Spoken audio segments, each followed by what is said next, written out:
Ұйымдастырылған оқу қызметі, математика негіздері. Оқу қызметінің тақырыбы ас атасы нан. Цифрларды бастырып сызамын, мысалдар шығарамын. Балалар, қазақта ас атасы нан деген сөз бар.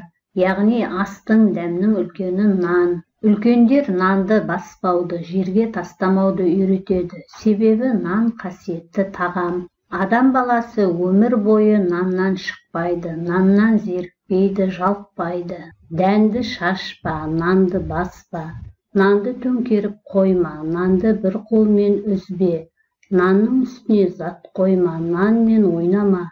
Деген сөздің барлығы сол нанның қадір қасиетіне орай айтылған тыйым сөздер. Еліміздің күш қуаты болып, дастарханымыздың тұздығын келтірген қасиетті нанымызды қадірлей білейік, балалар.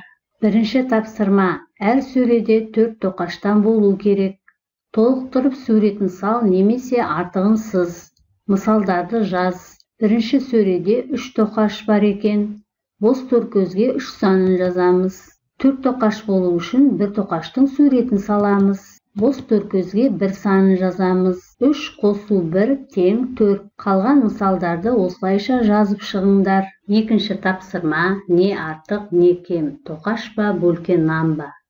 Балалар, тоқаш пен бөлкен нанның саны қанша екенін анықтап, артық не кем екенін тауып салыстырамыз. Дәптердің ортасындағы жапсырмадан тиісті цифр мен таңбаны алып жапсырыңдар. Балалар, бүгін біз 5 санымен танысып, 5 цифрын жазып үйренеміз.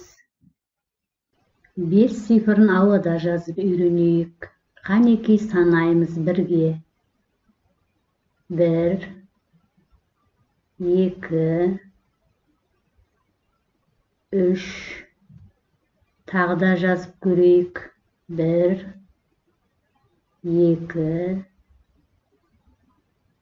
3. Үшінші тапсырма. Қаламмен бастырып жаз. Балалар, суретте неше бөлкен нан бар екен? Дұрыс, 5. Ендеше 5 цифрын бастырып жазыңдар. Төртінші тапсырма. 5 санын қалай құруға болады?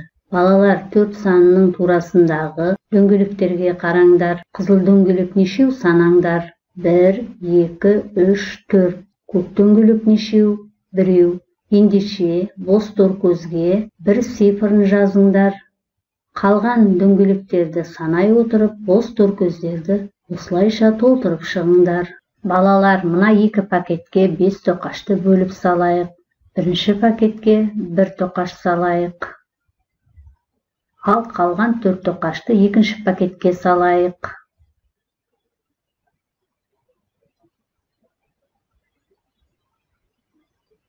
Екінші пакеттегі бос төркөзге тоқаштың санын жазыңдар. Келесі 2 пакетке де 5 тоқашты бөліп салайық. Бірінші пакетке 2 тоқаш салайық. Ал екінші пакетке қалған 3 тоқашты саламыз.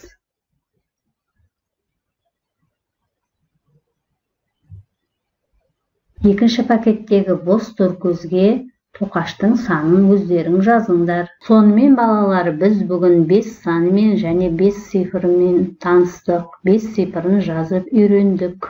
Барлық тапсырмаларды орындап болған соң, жетістік баспалдағы арқылы өз жұмысыңа баға бер. Өзіңді өзің бағала, смайликтердің аузын сал. Бүгінгі оқу қызметіміз аяқталды. Сау болыңдар.